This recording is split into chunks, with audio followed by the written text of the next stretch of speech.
You're listening to Psych to Parent, where we turn brain science into tiny wins at home. I'm Dr. Amy, your not-so-typical school psychologist, mom of two, and endurance athlete. I love a good data set and a diagnostic manual. But I also forget permission slips, overthink IEP emails, and occasionally replay the moment I snapped at my kids in the car. In other words, I'm in the messy middle with you, not above it. This show is for parents of big feeling, big thinking kids who are tired of vague advice and Pinterest perfect behavior charts. Each episode, I'll pull back the curtain on what I see in real evaluations, school meetings, my private practice, and my own kitchen, and translate the research into simple scripts, tiny routines, and nervous system friendly tweaks you can actually use. Think of it as a nervous system rehab meets mindset coaching meets a smart, slightly spicy, non-judgy friend in your earbuds. We'll take one real life challenge at a time and shrink it down into 1 or 2 tiny wins you can start this week. No perfection, no 47-step sticker systems, just small, repeatable shifts that add up over time. Quick legal-ish note in plain English. This podcast is for education and support. It's not therapy, it does not create a clinical relationship, and it's not a substitute for personalized medical or mental health advice. If you're worried about your child's safety or mental health, or your own, please reach out to a trusted professional. Okay, deep breath, drop your shoulders. You're not behind and you're not alone. Let's get psyched to parent. It's the second week of winter break. The calendar says rest, but your house already feels like it's saying, hey, we're open 24/7. You've already heard, I'm bored. What's for snack? Can I have my iPad? Before your feet even hit the floor. Maybe you've made hot chocolate twice, or you have negotiated screen time like a hostage negotiator. You've cleaned the same mess 5 times, and somehow there are still crumbs in places that defy physics. And now it's 9:47 p.m. The kids are finally down. Your body is tired, but your brain is wide awake. Because tomorrow you still have to figure out something fun. And that includes keeping everyone from melting down, probably breaking up at least 3 arguments, and somehow still check the school portal because a tiny part of you is convinced you missed something before break. So you open your phone just to check one thing, and suddenly you're planning the rest of winter break like you're the cruise director of a very emotional tiny resort with unlimited snack requests and no HR department. Your partner walks by and says, wow, you're really holding it down. And instead of feeling appreciated, you feel tired, maybe a little resentful, and then guilty for feeling resentful. Because a part of you is thinking, if I stop doing all this, everything falls apart. That, my friend, is the invisible load. Welcome back to Psych to Parent, a brain-based parenting podcast for parents of strong-willed, big-feeling, big-hearted kiddos who want less chaos, more connection, and tiny wins that actually work in real life. I'm Dr. Amy, school psychologist, parent of 2 big-feeling kiddos, wife to my college sweetheart, and your resident translator between school systems, brain science, and real family life. Today's bonus episode is about something that is incredibly common and still rarely named out loud, the invisible load. Here's the simple definition. Invisible load is the thinking work, anticipating, tracking, remembering, preventing problems so life doesn't fall apart. And you'll know it's you if any of these are true. You can't fully relax even when the house is finally quiet. You are the default school contact person. Your brain is always scanning for what you forgot. You may feel resentful and then immediately guilty for feeling resentful. In this episode, we're going to talk about what the invisible load actually is, especially during winter break and school parent life, why your brain is convinced setting anything down equals failing your kid, how to separate what's truly essential from what's extra, and specific real-life things you can stop doing right now so you're not doing everything alone. And that's all without letting your own children down, or maybe even your partner. My goal is that by the end of this episode, you feel 5 to 10% lighter, and you have one concrete handoff you can try this week without spiraling. Let's sit in the messy middle for a minute. Most of the parents I work with didn't wake up one day and think, I would like to hold absolutely everything in my head at all times. It happened gradually. It sounds like, I'll just do it. It's faster. I know my child best, so I should be the one to follow up. Or if I don't stay on top of this, my kid will fall through the cracks. Or maybe even, it's not worth the fight to get anyone else to help. I'll just take care of it myself. And winter break can make it worse because the structure disappears. the kids are home, and suddenly you're not just parenting, you're managing an entire day. So you end up being the calendar, the reminder system, the snack department, the screen time negotiator, the conflict mediator, the portal checker, the fun coordinator, and the emotional cruise director. And then we wonder why we're snappier, more exhausted, and more likely to say things like, I do everything around here. If that's you, you're not dramatic. You're not bad at rest. You're overloaded. Let's put a brain lens on this. Your brain has a thinking center that does planning, organizing, remembering, shifting, prioritizing, and holding multiple things in mind. That's what we call executive functioning in the research. If you took your hand right now and tapped it to the front of your head, that's where your prefrontal cortex lives. That's your executive functioning. That's one of the last areas in your brain that actually develops and where we do all of our big thinking. When you're carrying the invisible load, you're basically doing everyone else's executive functioning for them. And your stress system is clocking all of this as constant alert. Did I forget something? Was there an email I missed? What am I dropping? Who gets impacted if I miss a detail? Over time, that always on state, let me tell you what it does. It raises your baseline for stress. It drains your capacity for calm and connection. And it makes it harder to access your own executive functioning. That's how you end up snapping when you know what you want to say. And here's the school psych layer. When adults do all the remembering and the planning and the fixing, kids don't get enough practice opportunities to build their own skills. Recovering from small mistakes, advocating for themselves, and problem solving. Those practice opportunities are called scaffolding. So this isn't do less because you deserve a bubble bath. This is do less in certain places so your nervous system can come down and your child's skills can come up. Overfunctioning is just exhausting. It can accidentally teach everyone else, don't worry, mom's got it, which means you never get to rest. Now, let me tell you a little bit about what it looks like in real life. In the past, one of the things I realized about winter break was this. I would be maybe in the second week of my own winter break, and I kept telling myself, winter break, this is supposed to feel easier. I want this to be fun for my kids. But what actually happened in those moments was that my invisible load doubled when school disappeared. And it makes sense because when school is in session, the system holds a lot of it together for us. There's bells, routines, reminders, outside structure. And even if it's not perfect, it's a framework.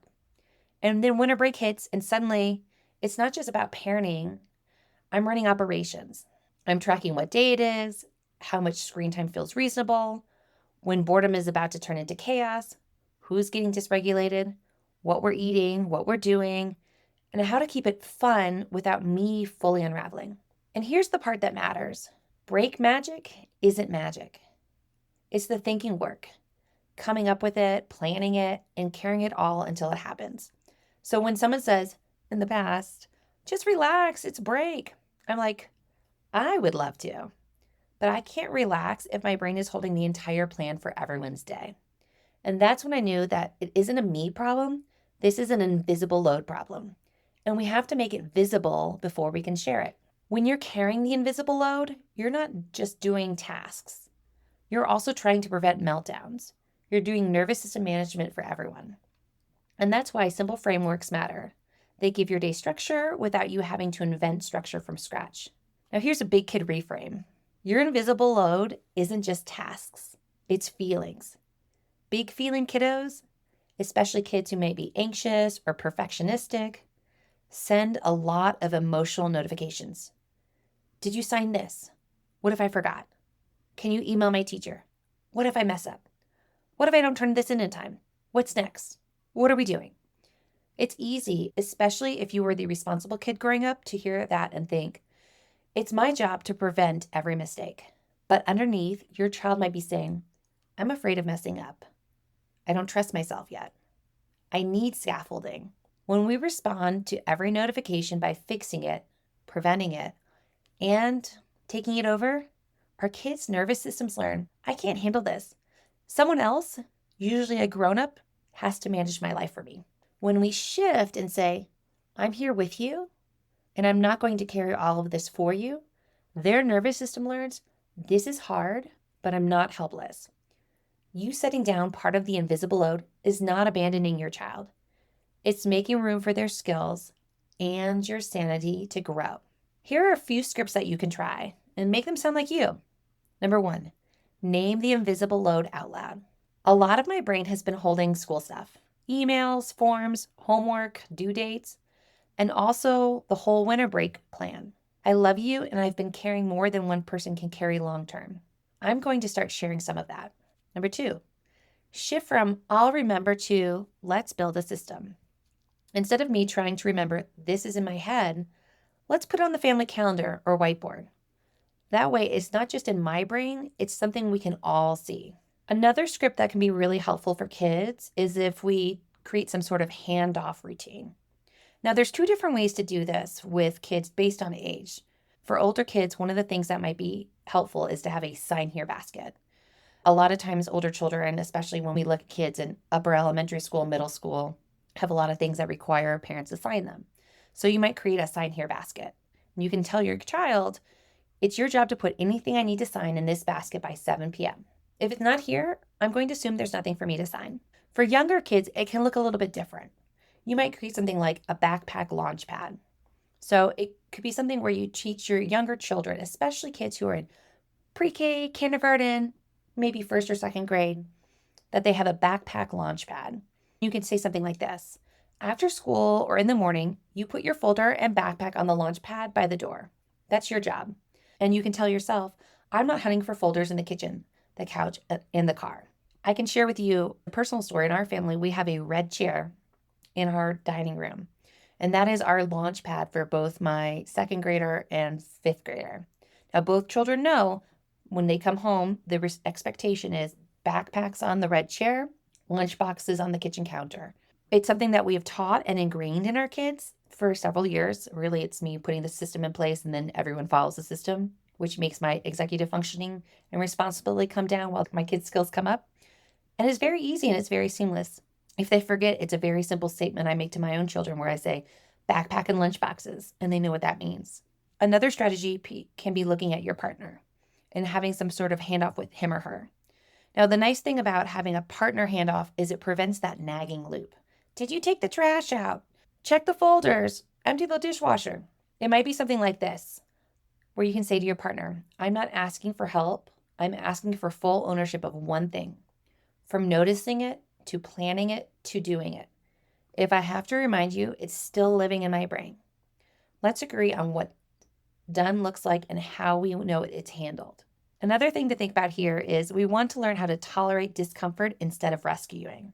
When we're talking about children who are in elementary school, even middle school and high school, your children will make mistakes.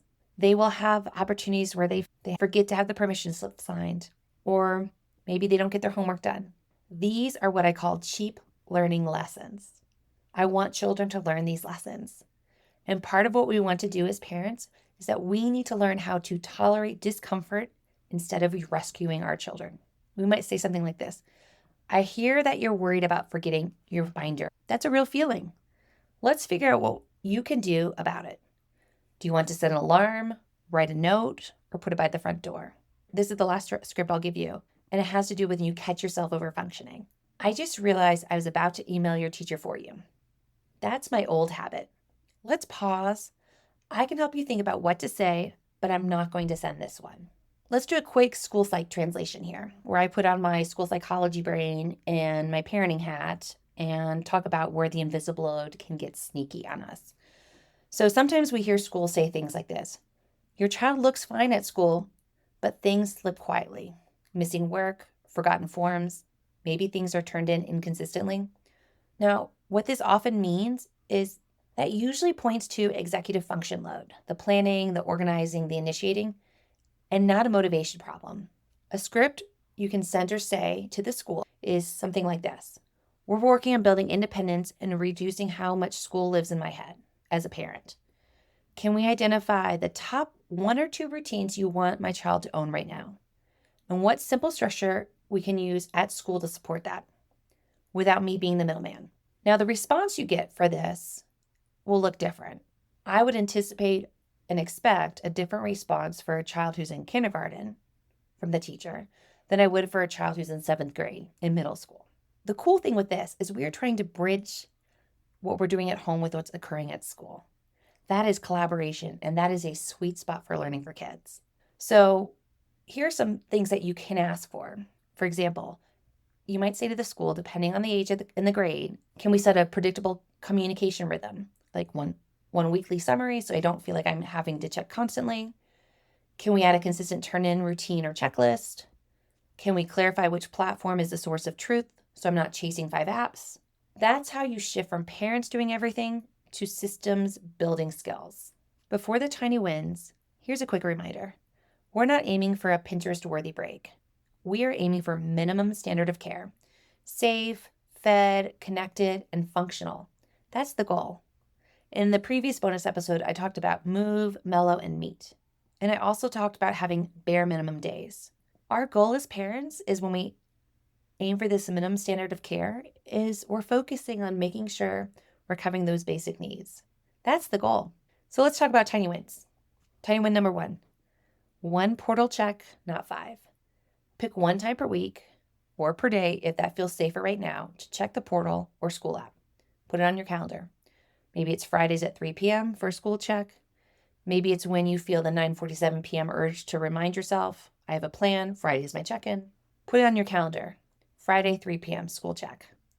When you feel the urge at 9:47 on a Tuesday, remind yourself, I have a plan, Friday is my check-in. Tiny win number 2, the carry, plan, and execute check.